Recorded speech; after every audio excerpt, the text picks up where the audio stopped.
Welcome to the No BS Spiritual Book Club's live streaming interview series, where leading new thought teachers, speakers, and authors share the intimate stories behind the 10 best spiritual books that inspired them the most on their spiritual journey. From well-known classics to hidden gems you might never have heard of, the No BS Spiritual Book Club saves you time and money by sharing reliable recommendations from those who've walked the path before you. The No BS Spiritual Book Club, the only No BS guide to the best spiritual books to inspire your own journey of self-discovery. Here's your host, founder of the No BS Spiritual Book Club, Sandie Sedgbeer. Hello and welcome. To describe someone as a force to be reckoned with might sound somewhat trite, but today's guest has certainly earned that appellation. Growing up on a country estate where her family worked in Northern Ireland, Molly Harvey's thirst for reading was ignited by Lady Waterford, who would come knocking on the family's door every Christmas, carrying a brown wicker basket containing a gift of a new hardcover book. When Molly's father died when she was just 14, her mother pushed her to leave school and go to work. When Molly refused, her mother cut up her school books. Undeterred, Molly pledged to read a book every month for the rest of her life. From these humble beginnings, Molly Harvey rose to become a global figure in leadership development, the visionary founder of Youll, Outstanding Women Leaders, the first female president of the Professional Speakers Association in England. Molly is a speaker, an advisor to the Global Angels Foundation and The Fountain, an alliance of Indigenous elders and Western economists dedicated to restoring a sacred world economy. She's also the author of 9 books. And Molly's story proves that despite early challenges, anyone can achieve their dreams with determination. Molly Harvey, welcome. Good evening. Hi, Sandie. Thank you so much. Lovely to just connect with you. You too, Molly. So a book every month for life. Did you keep that vow? I have. You have? I have, yeah. Yes, it's either, yes, they probably even more someone's being honest with you. It's just that passion that was ignited at such an early age, you know, when Mammy, I was 15 years old when Mammy tore up my books, and she did the best she could. That's what I always say. She did the best she could. There were hard times. I was the oldest one. She was 36 when Daddy had passed, and she needed me to go out and get a job. I actually managed to stay on at school because I went and I had a few words with one of the nuns. But, you know, I'll never forget that day that she tore my school book up and a few more of the books. And as I said, she did the best she could at the time. But in that moment, I didn't know, Sandie, what reframing was in those days. But in that moment, I promised myself that as soon as I'd start earning money, I would read a minimum of a book a month for life. Wow. And it's been one of the things I can proudly say at 58 that I have done and that I continue to do. So with all the books you've read, how easy or how challenging was it to distill your list down to just 10? To be very truthful with you, it was very challenging. It was very challenging, absolutely, really challenging. And the only way I could distill the 10 down was I had this picture of myself at the times in my life. I call it sitting at the crossroads on a stone, on a big old stone. And then, you know, you see the signpost and it says you can go this way, or that way. And you really don't know what way to go until you turn inwards. Or that was for me. I've always turned inwards. So I actually went back to each decade of my life. And that's how I picked the books. And I thought, what was the book that helped me when I didn't know the next step? Yeah. So every single one of these really did have a major impact on your life trajectory. Absolutely. They've been part of the turning points in my life. Yeah, okay. Absolutely. Major. So let's start with number one on your list, which is a book that comes up again and again. No surprises there. Jonathan Livingston's Seagull by Richard Bach, and that was published in 1970. Yeah. Well, I was 14 years old. Daddy passed away in the July. And I suppose 14 is a very, it's a very tender age. And somebody gave me a copy of Jonathan Livingston's Seagull, and I started to read it. And when I started to read it, it brought me inside, but also I sensed that freedom that Jonathan sensed, that inner freedom, because I was always the curious child. My grandmother said, now, how many more questions will you ask before you go to bed tonight? You know, and I was always that curious child. But I just, as Ray Bradbury, he said it first, he said, Richard Bach does two things in the book. He gives me flight and he makes me young. And I feel so privileged that I was given a copy of the book at that age. And there's a story beyond this. When I was searching for these 10 books, Sandie, it was actually, I thought, I'm sure somewhere I should have a copy still of it. And there's an old trunk at the bottom of the bed with journals. And I have just a handful of things of when I was that young. And that handful was the book and some old journals. And the other thing that made me stop and ponder was because when I was reading the book, I used to always have this fascination as a child. I used to say, I've got to be me to be free. I don't know why. It was something inside me, the spirit inside me. I've got to be me to be free. And, you know, thank you to you. When I found the book again, I had remembered that at 33 years old, I was taken to probably what would be called a mystic, an old man. And I remember coming away from him and saying, I am me, I am free. So that's the best way I could describe Jonathan Livingston's Seagull. Yeah, beautiful book. Number two, Anam Cara, another one that comes up again and again, Spiritual Wisdom from the Celtic World by John O'Donoghue, published in 1996. John lived in the west of Ireland. I grew up in the southeast of Ireland. And John's books are just music to my soul. John has a way of playing the strings on my soul. And, you know, when I open his books, everything he's ever written, I have read. But Anam Cara, I give to every woman who becomes a soul friend in my life. Because Anam Cara is soul friend, you know, and you can open it at any page. Like I'm just opening it here now and it says, beauty likes neglected places. Only in solitude can you discover a sense of your own beauty.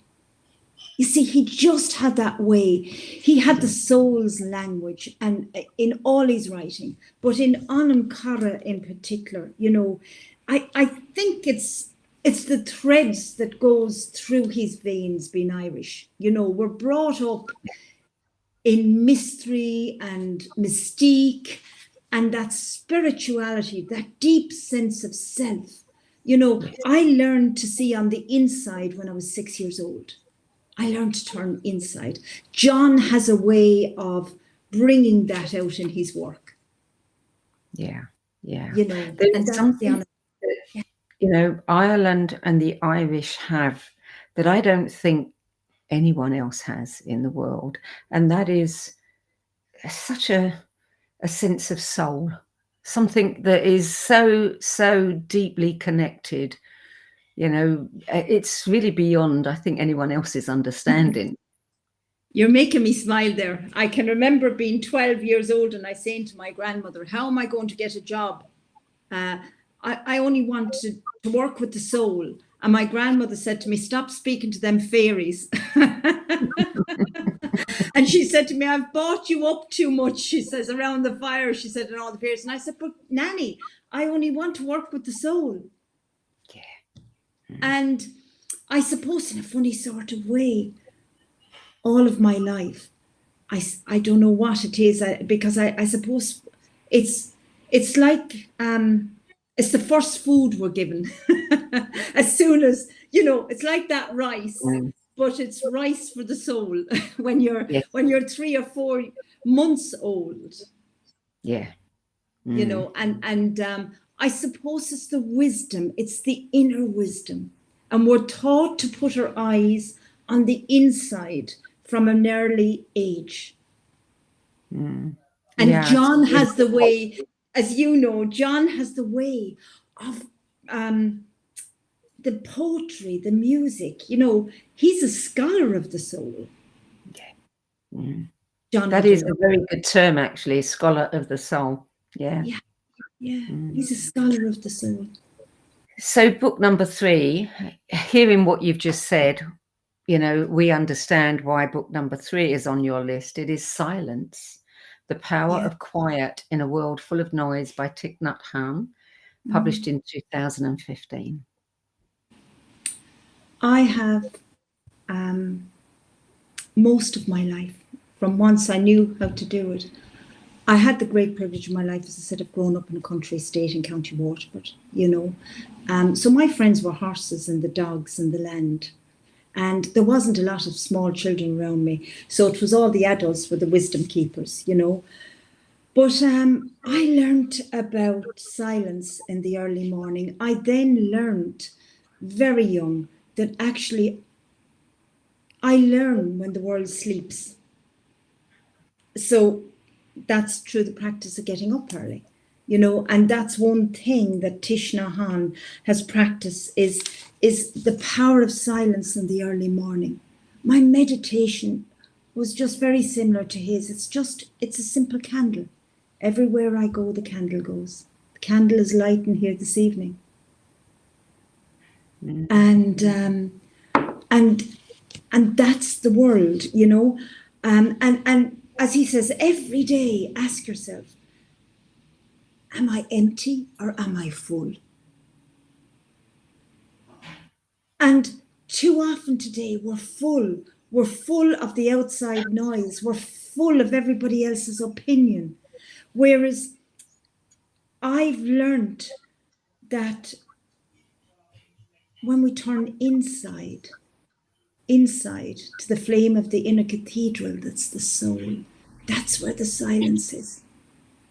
And I suppose I have learned from practice, and I'm still only in kindergarten, by the way, but I've learned from practice to still the voice and listen to the small, still voice. So really silence,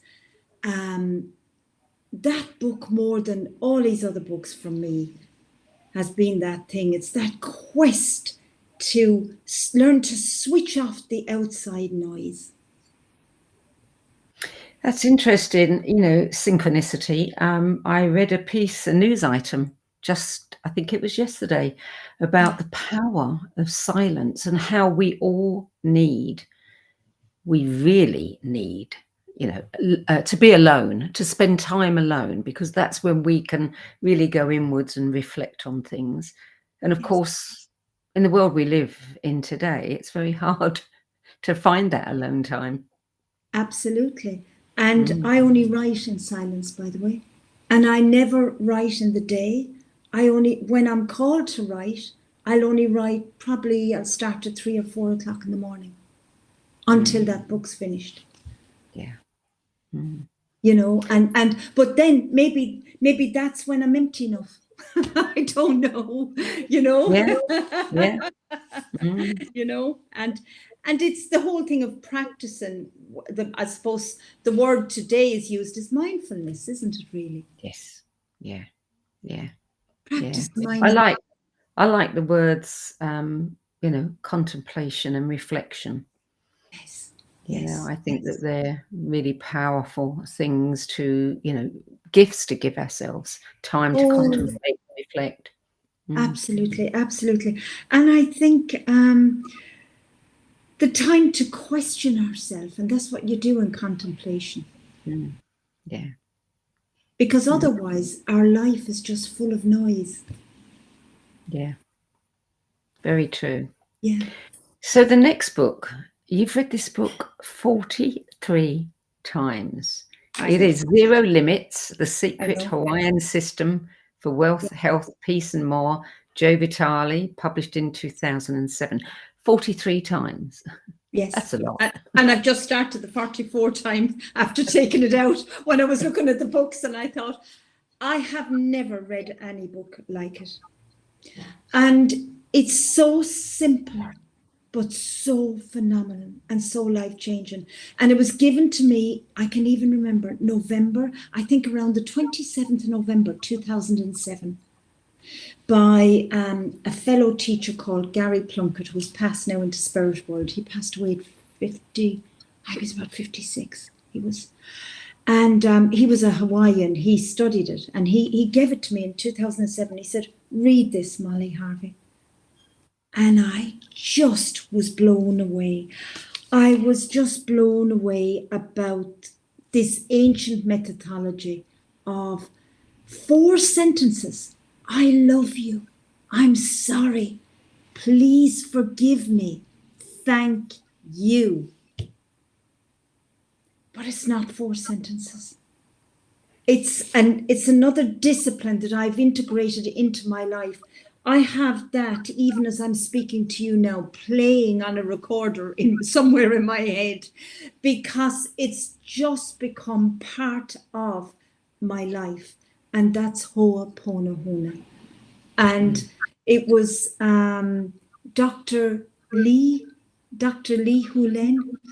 That's how I say it being Irish. It's a much longer name than that. Yes. And that man, how humble he was, Sandie. How humble. And,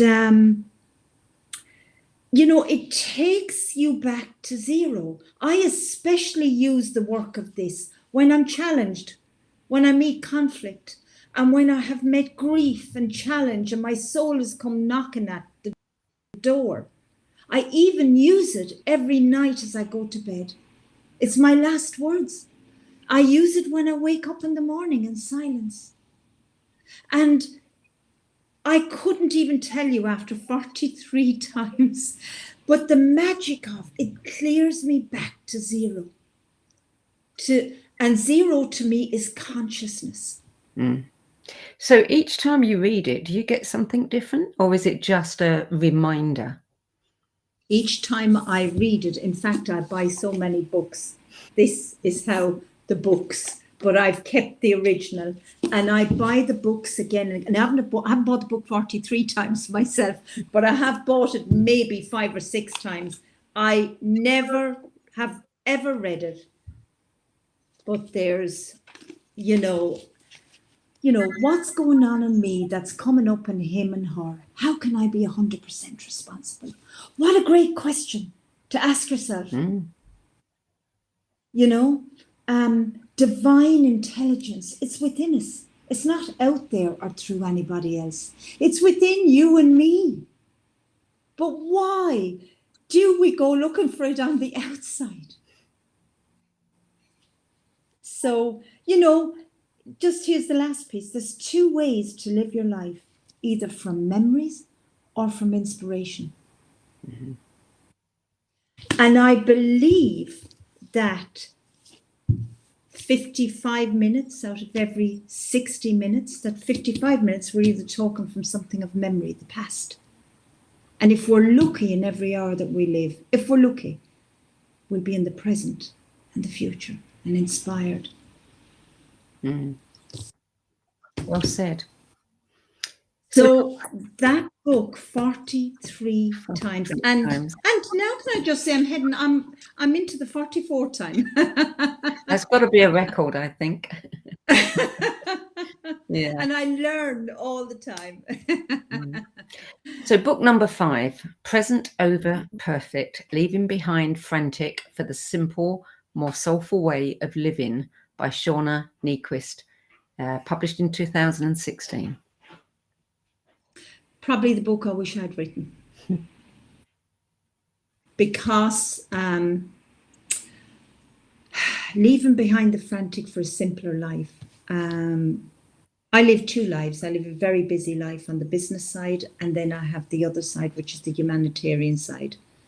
And you know, the ego is so clever. And the ego is so clever. Oh, but what if I take this on? Or what if I take that on? And that present over perfect really kicked me and made me stop and turn inwards and reset my soul again. So much so that I ask myself 3 questions now. What does my head want? And then I go, what does my heart say? But then I go, but what does the soul say? Yeah. And I can tell you there'll be 3 different answers, absolutely. I think it gave me courage, permission, and strength to step off the hamster wheel. And that's a great way I describe that book. You know, and this sentence I will never forget. It's better to be loved than to be admired. Doesn't that say it all? Yeah. Better to be loved than to be admired. Tell us the rest of that. There's a little bit more. That's right. It's better to be truly known, to be seen and taken care of by a small tribe, than to be adored by strangers who think they know you in a meaningful way. And I'm going to say that again. It's better to be adored by strangers than to be adored by strangers who think they know you in a meaningful way. Isn't that powerful? You know, a small tribe. Because it reminds me of that song as well of Charlie Lansborough. It's called 5 Fingers. The song's called 5 Fingers. Yeah. And he said that if you can count on 5 fingers, 1 to 3 to 5 people that you know you can talk to, that you know you can trust your soul with, isn't that to be blessed? That small tribe. Yeah. So wise words. very, very, very powerful book, where in her rawness, she shares her story. And her story got me then, it kind of hit that raw nerve in me to say, what's it all about, Alfie?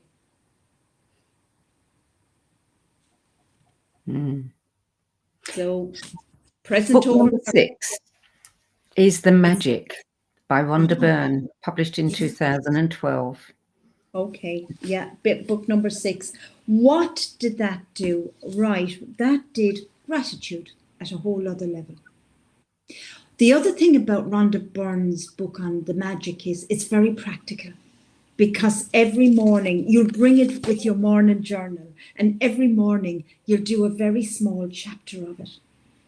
And I loved her approach, because I began, after about 4 or 5 days, I began to look forward to what would she talk about today. I loved the exercises. I loved the questions. You know, think of magic words like thank you. What are those words that are magic? Bless you, thank you, I appreciate you. And then what if you get out of bed every day and your first 2 steps were to be thank you? I'd only ever heard that before, by the way, from Wayne Dyer. His first 2 steps every morning were thank you. But what a reset, and what an instruction you're given to your mind before you even get out of bed. Every day, the book covers a different area in your life, such as health, relationships, money, power. And most of all, how to transform mistakes into blessings. And that's a great habit to put into your life, to be able to reframe those really challenging times in your lives, to reframe and look for the blessing and look for the lesson. And that's what Rhonda Byrne's magic did for me. And I gifted it to so many people. Look for the blessing, look for the lesson. Yes, this has happened. And the longer we live here, none of us get out of here unscathed, you know. But the fact is, if we can find the lesson and we can find the blessing. Yeah. Always. And there's a bit of there's kind of a bit of a tapestry here going on with these 10 books as well. And it's all really, I suppose, silence, blessings, gratitude, that inner journey. And you know, the funny thing is, Sandie, none of them cost any money. It doesn't cost any money. No. But it'll take time and it'll take discipline. Yes, it does. But it also really brings you back to appreciation. And as you said, gratitude, which is such a powerful thing to acknowledge in your life. Absolutely. And especially powerful, you know, for times in your life where you're challenged. You might be challenged with money issues or whatever. And then you're thinking, you get into that scarcity mode. But it's actually coming back to think, well, what have I got to be grateful for? Joe Vitale said, pick up a pencil. Be grateful if you own a pencil. Start there. Yeah. And I think Oprah talks about it all the time as well. She says, you know, first we have to be grateful for what's in our life. Yes. Which, if we're not careful in this world today of noise, it gets us into the habit of more. Next. Next. Next. Yeah, absolutely. Next. When actually less is more. Yeah. Less is more. You know, what can you be grateful for? I can be grateful for the cup of coffee. I can be grateful for the roof over my head. And it's the most basic things. And I have found that the more grateful I am in my life, the more my life flows. That's the magic. Yeah, that is the magic. Yeah. Okay, so it's time for a short break now. You're listening to a No BS Spiritual Book Club interview and sharing the 10 books that had the biggest influence on her life journey. Today is author, speaker, global expert in leadership development, visionary founder of Outstanding Women Leaders, and the first female president of the Professional Speakers Association in England. And not to forget, a dedicated bridger between worlds, Molly Harvey. We'll be back with more of Molly's 10 best spiritual books after this break. Om Times TV. Maya Angelou once said that there is no greater agony than bearing an untold story inside you. I'm Sandie Sedgbeer, and when I'm not hosting Om Times Media's flagship radio show What Is Going On and the No BS Spiritual Book Club, I help people share their untold stories. Books are my life, my joy and my passion, and there is no greater reward than helping aspiring writers get their books out of their heads and into the hands of those who are waiting to read them. If you feel that you have a book in you but don't know where to begin, visit sedgbeer.com, click on the Work With Me tab and find out how my experience helping others tell their stories might be just what you've been looking for. That's sedgbeer.com, sedgbeer.com.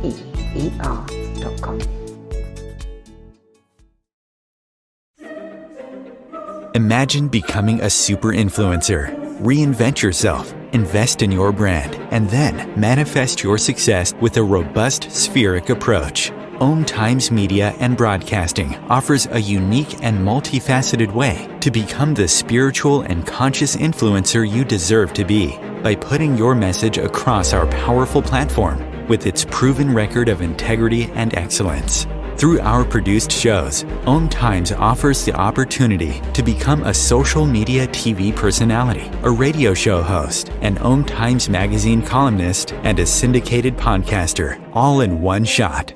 By live streaming your show on Om Times TV and broadcasting it across the extensive Om Times radio and TV networks, you become more than a host. You become an ambassador and a force for positive change. Om Times. Open yourself to the possibilities. There are 16 million children struggling with hunger in America. That's 1 in 5 daughters, sons, neighbors, and classmates who don't know where their next meal is coming from. Yet billions of pounds of good food go to waste every year. It's time we do something about it. Feeding America is a nationwide network of food banks that helps provide meals to millions of kids and families in need. Visit feedingamerica.org to help them feed even more. Together, we can solve hunger. Together, we're feeding America. Welcome back. Molly Harvey, book number 7, Walking Home, A Pilgrimage from Humbled to Healed by Sonia Choquette, published in 2014. One really does see the tapestry that you've woven here with these books now that we're getting into the second half. Yeah, Walking Home, Sonia Choquette. Yeah, gosh, that book really, really touched me. My life was turned upside down in 2014. Divorce came knocking at my door. And I remember screaming at my own soul, with my own soul, saying, ask me anything. Family's my number one value. And just the stillness of that voice. And I had 3 invisible friends as I went through my divorce. And that was sadness, guilt, and shame. And the Irish do guilt better than anybody else. Sorry, Sandie. We do guilt better than anybody else. And somebody, as I was prepared, somebody said to me, walk the Camino. Walk the Camino de Santiago. And I have many beautiful American friends. And one American friend in particular, she said, come on, I'll do it with you. It'll be my 70th. And we'll do a week of it. So we both read the book beforehand. And what a great preparation, you know, because the book is all about really from being humbled in life and brought down to size, is my word, to healed. And I walked the Camino with those 3 invisible friends and I was healed. And Sonia, I won't read the book, but she had, you know, a divorce. Her brother died. Her soul came knocking on her door very strong, as did my soul, you know. And I think what I learned from the book was I learned to heal and honor relationships. That's the first thing, with myself and with the invisible presence that has walked with me since the moment I was born. I think the second thing, it encouraged me, that book, when I felt like quitting, to just get up and put one foot in front of each other, one foot in front of the next, in front of the other. And I especially had that remember on the Camino. Yeah. You know, it was fine, but I hit the wall, the spiritual wall, on day 3. Louise hit it on day 1. I hit mine on day 3 with blisters, and that was it. I was going home. And yet, because I read her book, Walking Home, I remember getting back to the hotel that night, and I went to the room and I had the book with me. And I just thought, where did she talk about hitting the wall? I can get past this invisible wall. So that's how powerful that book was, you know. You see, one other lovely sentence in the book is, in life, we cannot hold on to anything except fear or love. And what happens when we find love? The fear scurries away. Yeah. What happened in me walking the Camino? The shame scurried away. The guilt scurried away and the fear scurried away. Why? Because I took one step every day, and that's the power of walking home. I would say, especially if you're called to walk the Camino, read that book before you take the first step on the Camino. So book number 8, similar experience in a sense, Entering the Castle, An Inner Path to God and Your Soul by Caroline Mace, published in 2007. Yes, yes. I've read all of Caroline's work. But when she came out with Entering the Castle, again, it just grabbed me. It grabbed the holiness inside me, because I had called my own inner space was called the inner cathedral. And this was the castle. And I'd explored from 6 myself. I explored every day. I learn every day. That, that cathedral or that castle has many rooms. And we have that castle inside us. And the book is fascinating, because if you love Caroline Mace's work, this book she wrote in a different way. This book, she had Teresa of Avila in every step. She was really channeled by Saint Teresa in this book. Her writing, everything, and even when I watched her speaking, and or whatever, when she spoke, it's almost like a different presence came into her and through her. And she became Teresa's presence. It was so powerful. I mean, and the words, we're all mystics today without monasteries. Yeah. We're all mystics without monasteries. You see your soul as the castle. And each and every one of us, we are mystics. We're all mystics, and nobody is better than or less than, and when you start seeing yourself as that, it gives you a different lens on the world, a different way of seeing things, and again, that contemplative, those deep questions, asking yourself now and again, what is this deep self of mine? What is this deep self of mine? And then for me, I go everywhere with a journal, and letting that inner deep soul, letting it speak to you. And I've also been brought up since I was very young to understand that, my soul is not in my body. Our soul is everywhere. Our body is in our soul. And that's the wonderful thing again about the mythology of the castle. The castle is vast, or as small as you want it to be. And,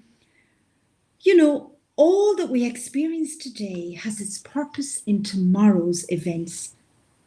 And sometimes that purpose is not evident for years. Yeah.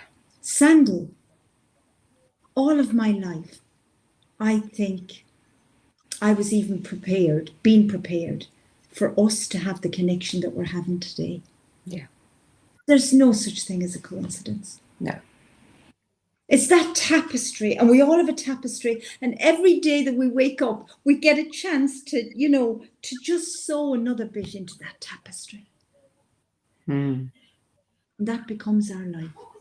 So entering the castle, I'd say it's an inner path to God. Yeah. Whatever God is for you, whoever God is for you, and your soul. God to me is consciousness. It's many different things. Very personal journey. Indeed. So book number 9, An Angel Called My Name, a story of a transformational energy that lives in the body by Jyoti, published in 1998. Yeah. Book number 9 was given to me again, a time when my life went upside down. So I had the great privilege in my life to be introduced to Jyoti in 2012, in September 2012. She was, Joyty, by the way, was the visionary and the founder behind the 13 Indigenous grandmothers. And then she also is the mystic and the visionary behind the fountain. She's a yogi. Mm-hmm. And just to be in her presence. And really the book is about her life and what took her, what asked her to give up everything to do the work that she does in the world today. And she is a walking mystic and a yogi. And it's really about her journey, you know. And what I will say to everybody out there listening in is some journeys of the soul are very painful. Joyty's journey to the soul was also very painful. And sometimes your life, your soul will ask you to let go of everything. And especially let go of the life you might think you're going to live. Yeah. And that's what the book is about.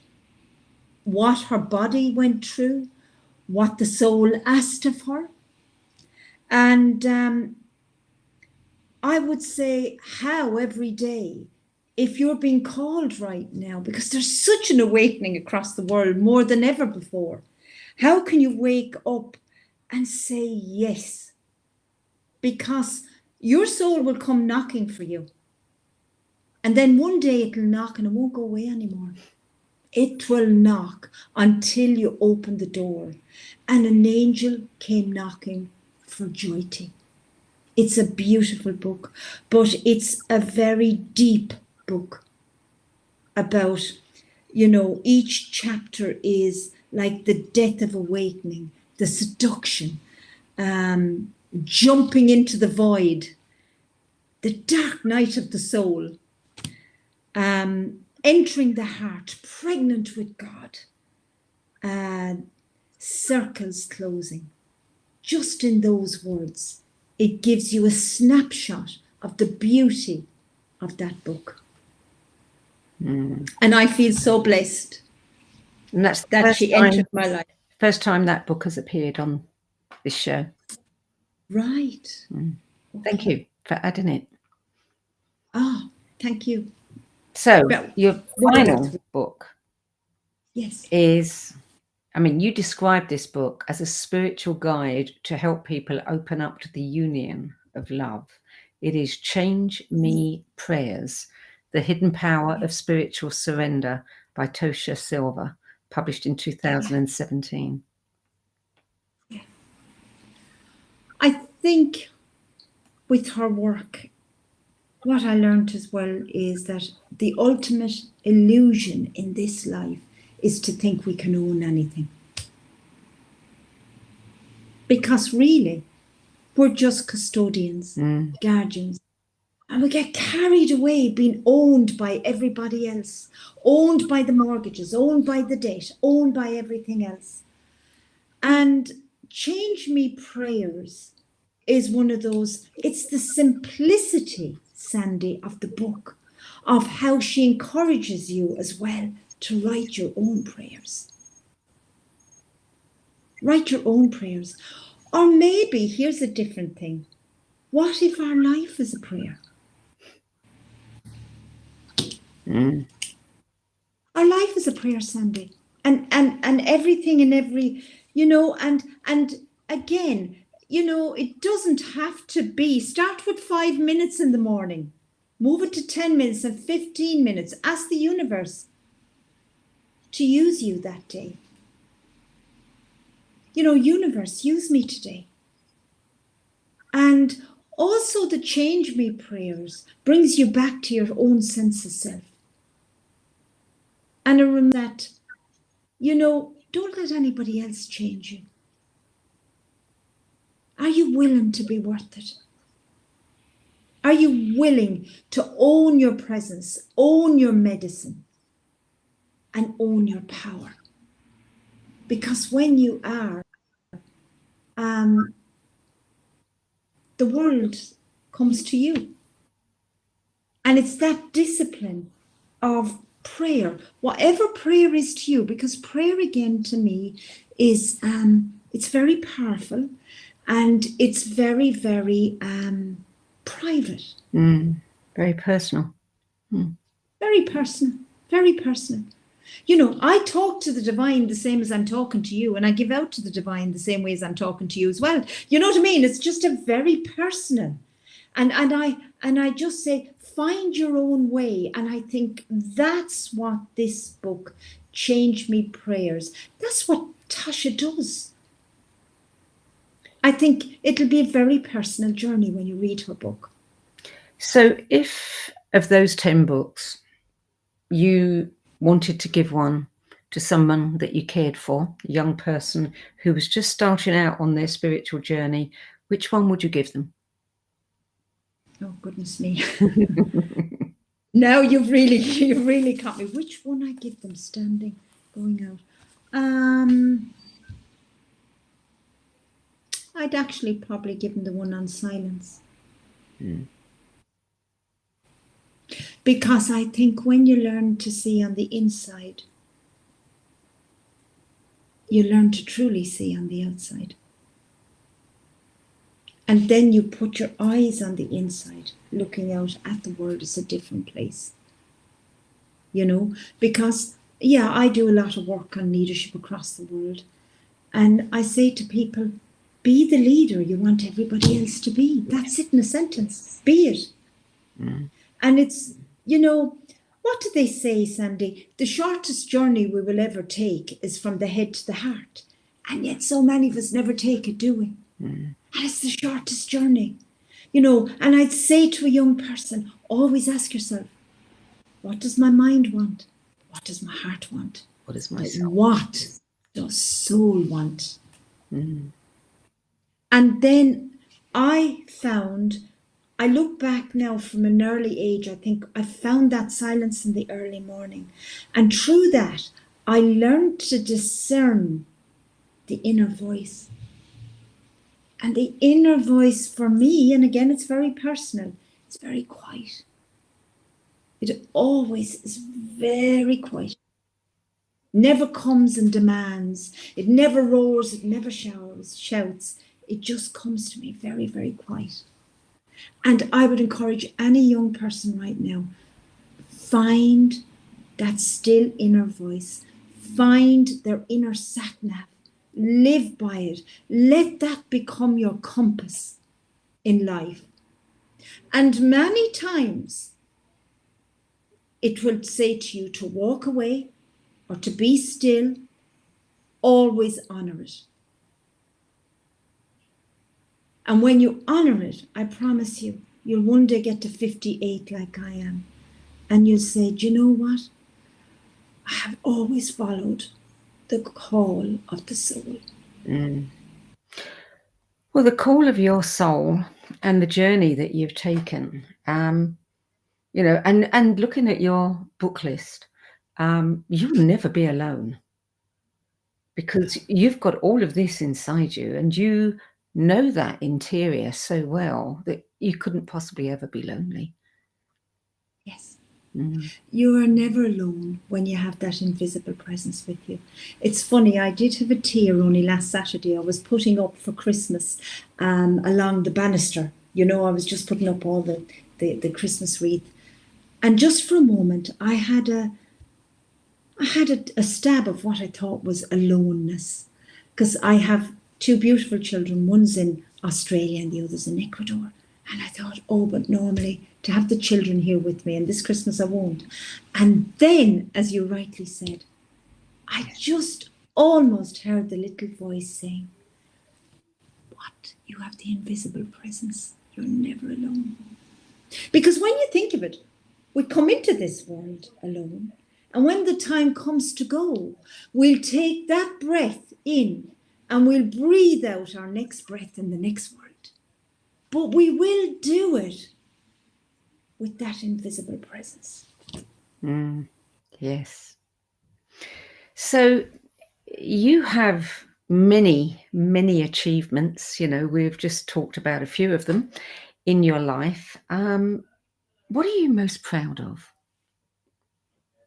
Well, first, let me tell you, I'm a very ordinary woman. I live an extraordinary life only because of the choices that I make every day. That's the first thing. And I learned very young as well that every 9 seconds we can make a new choice. So choices. I'm most proud of being a mother, number one, and my 2 children. Because success is a fleeting thing. Yeah. I'm most proud of that. And probably in my own quiet company, I'm most proud that I remember many, many years ago in Dallas, a beautiful man, I was at a National Speakers Association, and he said to me, "You're a soul woman, you're a woman of soul." And he said, "That's what you are." And I remember people came along in the early 2000s and said to me, "Put that away, put that away. That'll hurt your brand. It'll hurt your brand, Molly Harvey. You need to put that away." And I thought to myself, you know what? I can't put that away. If I have to put that away, that's who I am. Yeah. If you have to put the essence of your presence away for anybody, do me a favor, close the door and let another door open. That's what I'm most proud of. Yeah. Well, one of your books, and I don't know if it's the latest one, is called Make Changes, Not Excuses. And you created the Making Changes, Not Excuses program and set up a global community of women making changes. So tell me about that. Well, I think I can tell you by the first sentence that I use, and it says, "Yesterday ended last night." But for a lot of us, how many of us, Sandie, especially us women, were carrying yesterday, we're carrying last year, we're carrying 15 years ago? So that's the first thing. Yesterday ended last night. And I think as women, I'd hope to be called an encourager. And to lift each other up, and lift each other up and be kind, be authentic, be kind, be real, be you.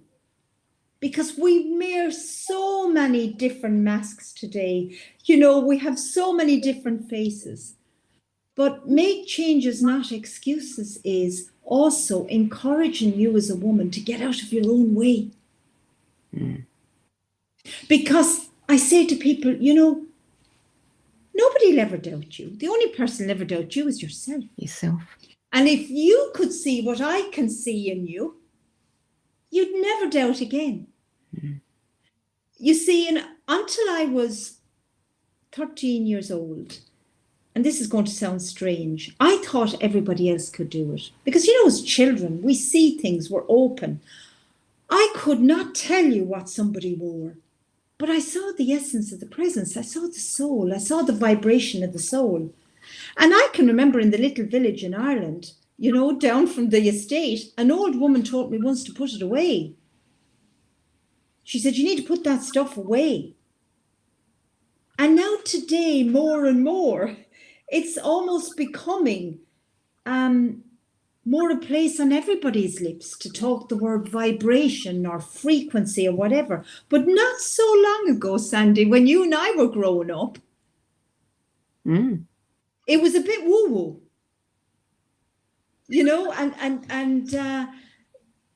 and now, so, and making changes, not excuses, is very, very practical book. Full of practical exercises that you can actually start to put into your life. And on your website, you have a free 6-step blueprint that you give people.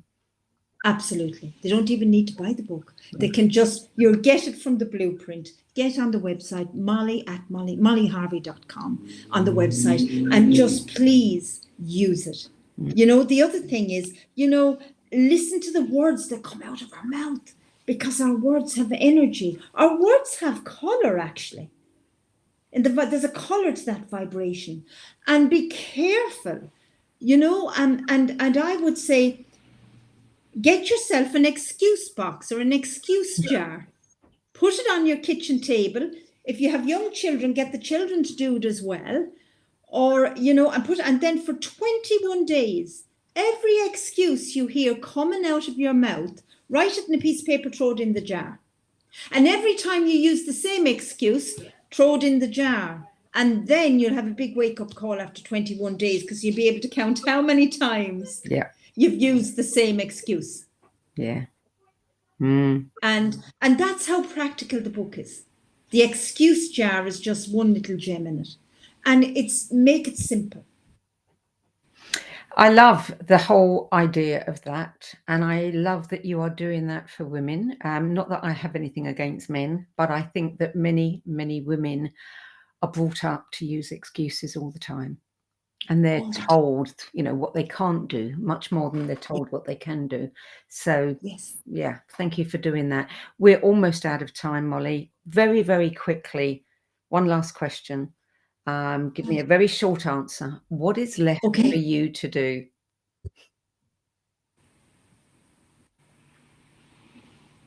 Follow the call of my soul. Okay, that's a good one. Molly Harvey, thank you for adding your 10 best list of spiritual books to the No BS Spiritual Book Club's library of recommendation. We really appreciate your doing this for us. Thank you. Thank you, Sandie. It's been such an honor. You're so welcome. So for more information on Molly Harvey, her work, books, and Making Changes, Not Excuses program, visit her websites, mollyharvey.com and harveyglobal.com. That's it for this week. I'm Sandie Sedgbeer, and I'll be back at the same time next week with another 10 best interview for the No BS Spiritual Book Club. Till then, it's goodbye from me, and thank you again to Molly Harvey. Thank you.